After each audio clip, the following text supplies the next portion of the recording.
इस सभागार में उपस्थित सभी को मेरा नमस्कार है, प्रणाम है। मेरा नाम निखिल वर्मा है।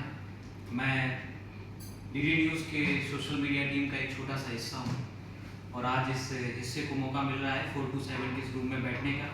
मेरा जो टॉपिक है वो है स्वच्छ भारत अभियान। बड़े कमाल की बात है कि स्वच्छता पे बात हो रही है। मैं जब भी दूरदर्शन के अंदर आता हूँ तो देखता हूँ नीचे एक वाइट बोर्ड है, उस पर लिखा रहता है। कई लोग अपनी अभिव्यक्ति जाहिर करते हैं स्वच्छता को लेकर। कहते हैं कि जैसे ही स्वच्छता होती है वैसे ही इंसान का जीवन भी होता है। अगर बाहर स्वच्छता है तो मन में भी स्वच्छता होती है। लेकिन ये स्वच्छता क्या सिर्फ बाहर और मन तक की है?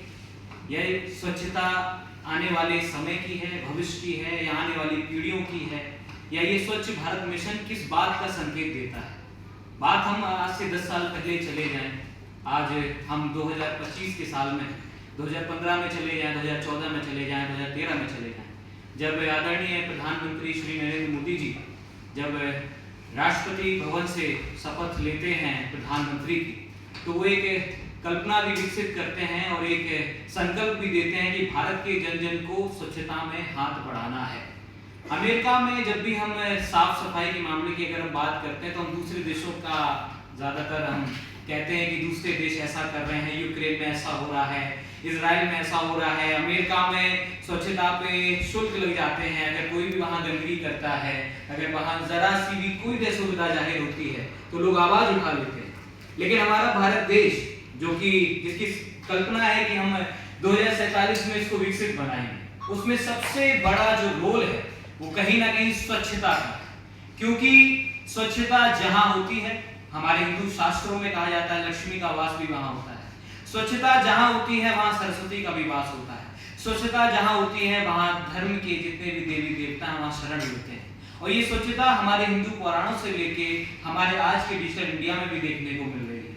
ये स्वच्छता के लिए हमें सबसे बड़ी बात है कि युवा पीढ़ी को कैसे विकसित करना होगा। ये सबसे बड़ी बात है कि युवा पीढ़ी जो हम जैसे लोग हैं, हमारी आने वाली जो पीढ़ी है, उसमें दिमाग में कैसे बात डालनी होगी कि स्वच्छता को लेकर हमें करना क्या है। हमें ऐसे एआई बनाने होंगे, हमें ऐसे संकल्प लेने होंगे, हमें ऐसी तकनीकी इस्तेमाल करनी होगी जो स्वच्छता एक कैंपेन जो सिर्फ प्रधानमंत्री मोदी जी के चेहरे तक न रह जाए, वो जन जन तक पहुंचे। 140 करोड़ देशवासियों में हम सभी लोग जो बैठे हुए हैं उन तक भी पहुंचे। ये बात कॉलेजों में उठे, ये बात विश्वविद्यालय में उठे और खासकर दूरदर्शन नई दिल्ली के महानिदेशालय में जब भी बात उठ रही है तो कहीं ना कहीं ये बात सच है कि स्वच्छता तभी संभव है जब स्वच्छता में सत्यता हो। जब स्वच्छता में सत्यता होगी तो वो शिवम की ओर पहुंचेगी, जब वो शिवम पे पहुंचेगी तो वो सुंदर होगी और तब जाके हम कह सकेंगे कि सत्यम शिवम सुंदरम। और यही होगा भारत का दूरदर्शन। Thank you. जय हिंद, वंदे मातरम।